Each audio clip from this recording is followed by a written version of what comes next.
It's your boy Aaron.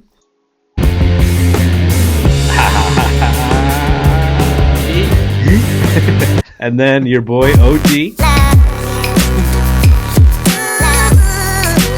the Rolex wearing, diamond ring wearing, kiss stealing, woo, wheeling dealing, limousine riding, jet flying, son of a gun, woo. And I'm having a hard time holding these alligators down. Hello, welcome to Small Package Wrestling. It is now the road to WrestleMania, and we have our very first special guest, our boy Fern. Shout out, bro. And we're gonna go ahead and be talking about Monday Night Raw.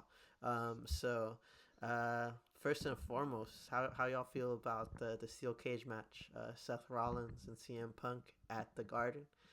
What are your guys' first thoughts? Just your initial Raw takes.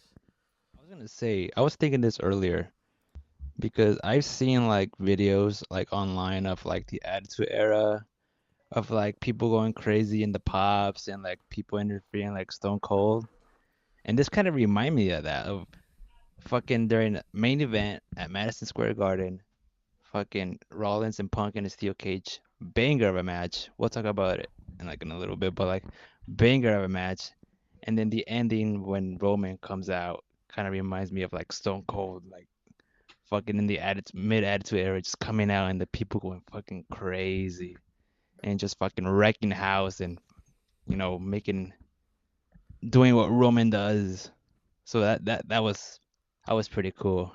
Dude, and that's like a perfect shout, bro. Because when I was watching it, like it felt nostalgic in a way, but like I couldn't fucking describe it, bro. Like the fucking like from the moment you just hear the crowd going fucking CM Punk and then Seth Rollins fucking like back and forth, and then like you're exactly right, bro. When fucking Roman came out, it literally felt like I was watching like an old school ass video, bro, of like The Rock or Stone Cold fucking coming out with like the fucking like crazy trucks or like shit that we used to see Yeah. like in video packages just growing up, and like this kind of felt to that level. So Fern, how you feel about it? No, I agree with you guys. I actually feel like just because both of them, like, I feel like genuinely hate each other, like it just adds so much more to the feud. Because it's like you'll get kind of like feuds where these two people have to act like they hate each other, like in kayfabe, but like and like their real life or whatever, they're over here, writing together, going to the shows and everything. These two guys genuinely hate each other. They've hated each other since the beginning, and that hate has grown now to where every single time they have a match, it is an amazing match. That Raw Netflix match was great. This steel cage match, I argue, was better. Um, and then just the inclusion of Roman and where this can go, kind of like storyline wise, just kind of like makes the road to WrestleMania that was already like kind of hype, way more hype. And adding on to the Cena heel turn, all this other stuff that's going on, adding this match to it, it's gonna be a crazy mania. But yeah, bro, and that actually goes to my next question. Like, what like do you guys think this sets up a potential triple threat in WrestleMania, between Roman Reigns, CM Punk, and Seth Rollins? Like, do you think that this is where that storyline is going? I was kind of hoping a one-on-one match between Rollins and Punk because like Fern said, like these two dudes fucking hate each other like in real life. So I was like the blow-off match should have been Punk and Rollins at Mania. But like when they had the match at Raw Netflix debut, I was like, this is probably the first one of many. And then they announced this one last week, which actually surprised me. Like a steel cage match between Rollins and Punk on a Monday Night Raw was kind of like surprising to me because I thought this was like a Mania match, Yeah. possibly a main event match. So I was kind of hoping that would be the place where they kind of like finish the story.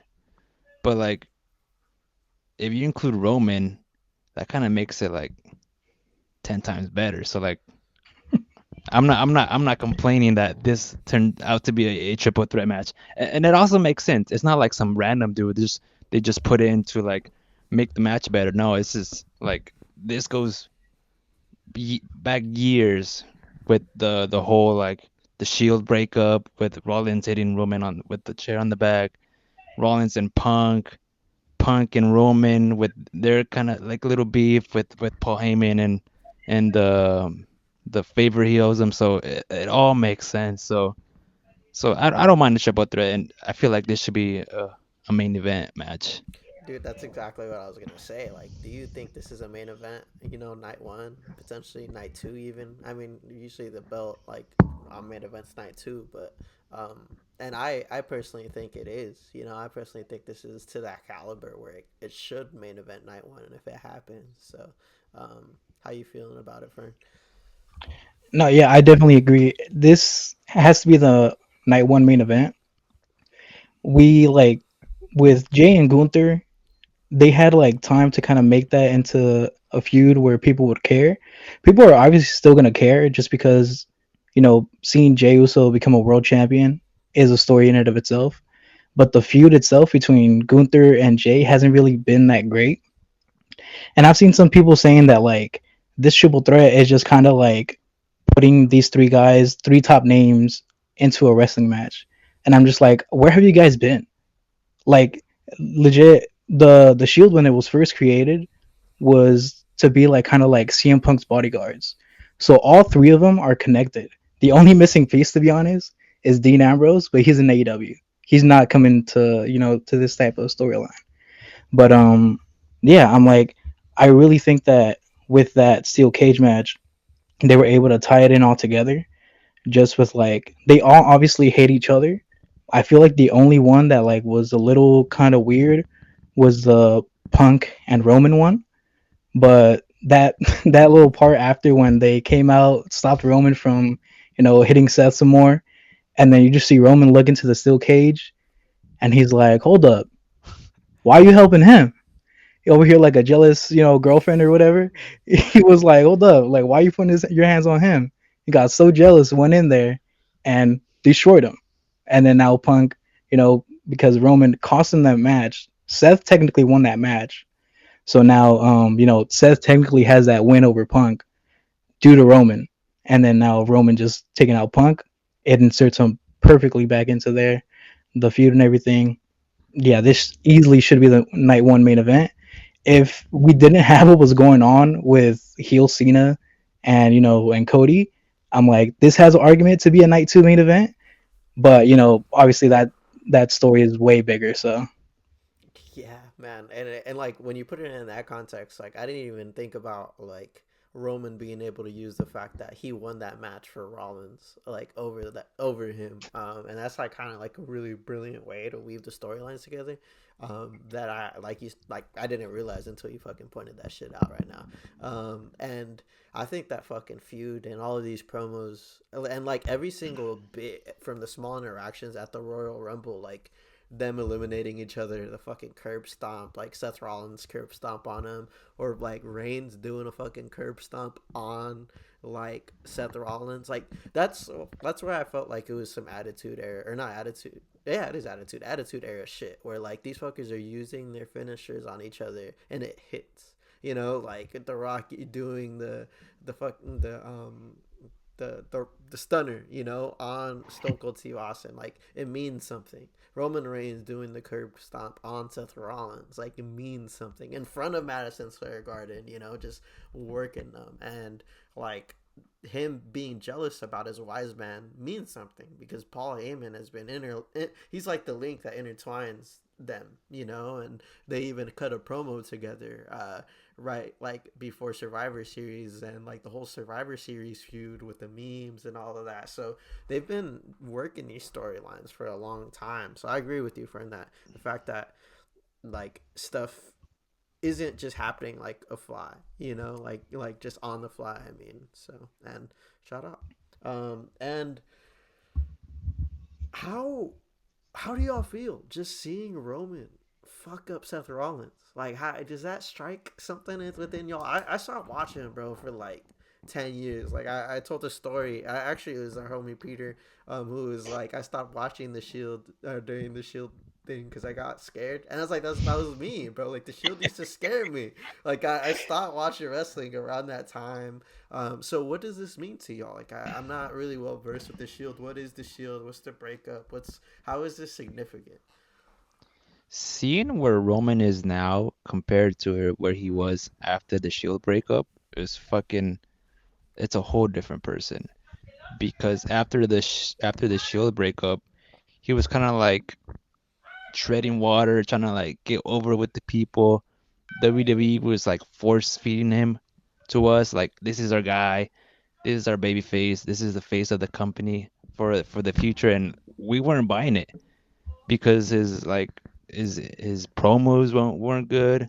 His in-ring work was solid, but like we just couldn't like connect with them, and the promos weren't good. And when you shove somebody to the fans and force somebody to us, we're just gonna spit it out. We're like, no, we're gonna like someone because we like someone, not because you're forcing us.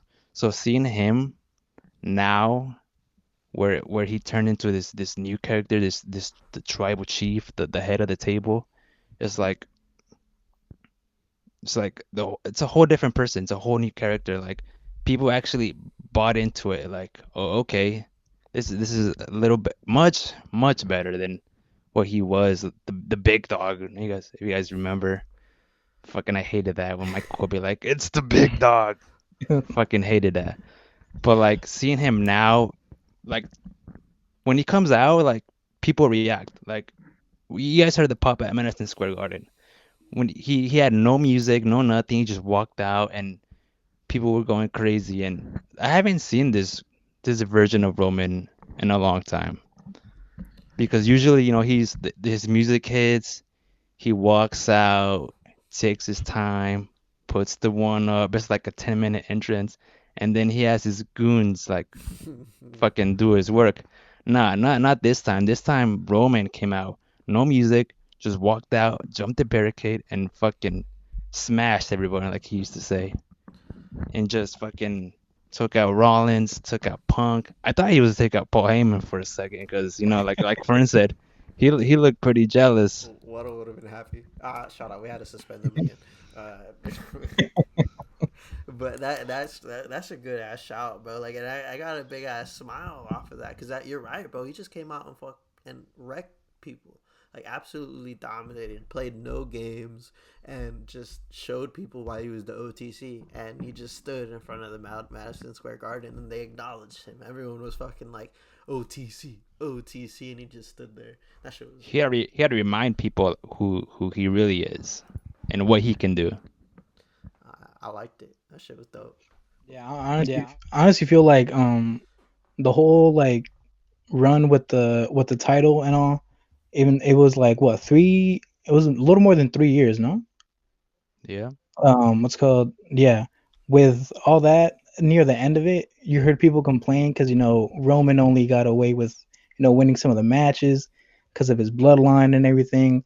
Roman still looked like strong, but not as strong, just because he was kind of BSing his way into wins. And that's what people had like an issue with, me included. I'm like, every time I saw him, I can't talk about that WrestleMania 39 when I saw Solo in that hoodie. But anyways, it's called that was the start of it. That was the start of it. That traumatized me, I'm not gonna lie. But it's called yeah, I'm like, I feel like Roman in some way right now is like, okay, like you guys think, like I need my people to help me win. He's like, nah, I'm gonna come out here. I feel like this Seth Rollins feud is very personal to him, so he also just wants to take care of it by himself. He said, I don't need a bloodline. The bloodline is pretty much off doing their own separate thing. Jay's going for a world title. Jimmy, is doing his thing on SmackDown. Sammy is crippled right now, but Roman is out here trying to prove that he doesn't need anyone, to be honest. He only needs his wise man. But like in terms of in ring, he says I could take both of them. He says I don't need anyone else. Stack them. Yeah. I need to Watch see him, us. bro. Watch him stack him again, bro. That'd be crazy. I would be so Because happy. stacking Edge and Daniel Bryan is like one thing, right? Because I feel like Daniel Bryan by that point was like on his way out. Edge is a little older. These two guys are like damn near not at their peak, right? But I'm like they're still very high up there in terms of the names and everything. And I think he should stack them. Like first, like I think this version of the OTC like should absolutely fucking just if it's an extreme rule match, just fucking dominate these guys. And even Oh, I if it mean, isn't, a triple It's a triple threat, threat, yeah, no disqualifications. So you're right. yeah. You're fucking right, bro. Yeah, nah. The OTC, if this happens and when it does happen, should dominate. It's gonna be a bigger of a match, but I think this version of Roman Reigns shouldn't lose this match. I feel like he's been losing for what, like he's been taking pins in this year, which is unlike Roman Reigns for a while. And I think he kind of needs this win to remind people who he is again. You know, that he's the OTC, that he's, you know, our tribal chief, and that he doesn't need a bloodline to be that. You know, like the bloodline is just makes it easier. So, Yeah, honestly, I feel like him, winning the match too would be a kind of a good way to help continue the Punk and Seth feud. Because like how Aaron said, I'm like, I feel like we do need just kind of like a trilogy match, a blow off match where it's just them. Whether they want to do it on one of the main events of one of the nights of SummerSlam, which is coming up in New York and everything like that. But yeah, I feel like a good kind of story to tell in that would be Seth and Punk kind of hitting each other so much that they go after each other to the point where it's so easy for Roman to come in and stack them and just get the win because of their hatred for each other. So I think that's fire. Book it. Email Triple H right now. But nah, I got him yeah. on speed dial. There we go. It's time to play the game. I hit that shit. Damn. I mean, the match itself was fucking nuts. Like WWE is not known to do all these like false finishes. That's more of a like An AEW thing. I didn't want to say it, but Let them know. you said it because that's not No WWE tribalism. style.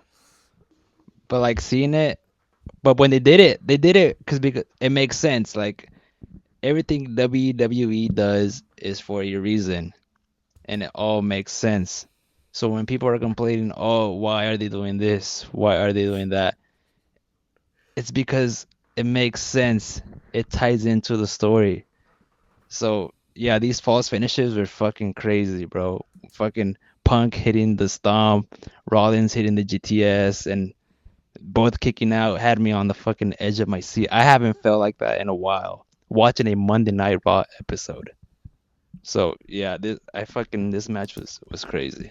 Dude, and there's actually a few bits, like little tiny things about the match that I fucked with that I be doing on like my 2K save, and I feel like aren't used often enough.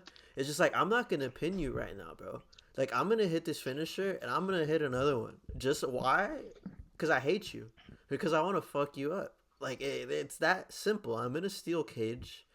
I could escape right now. I could win this match, but I'm not because this feud is more than that, you know. And those are little bits that I mess with heavy. Like you said, like using the finishers on each other, it means more because they hate each other, like you know. And like there's storyline bits like from the Elimination Chamber, like the use of the STF on like CM Punk, like that has a storyline reason. Like Aaron said, it's not just for any reason.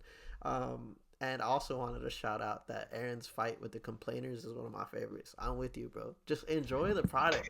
You know, I had this idea yesterday that Fern kind of like inspired, like, or I should find like tweets or like Reddit comments Mm. of people like saying the most like just people saying nonsense and me just like replying to them like, bro, you're fucking stupid. Like, what do you mean, bro?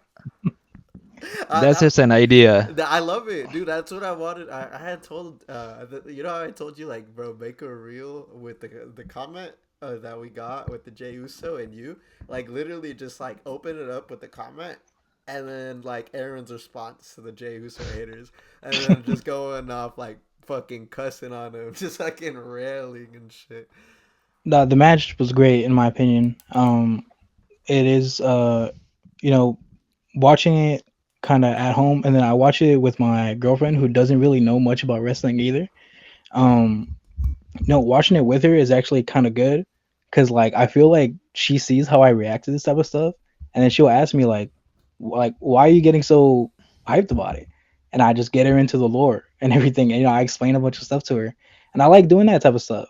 It kind of gets her more into it. Before she met me, she didn't really know much about wrestling, if anything.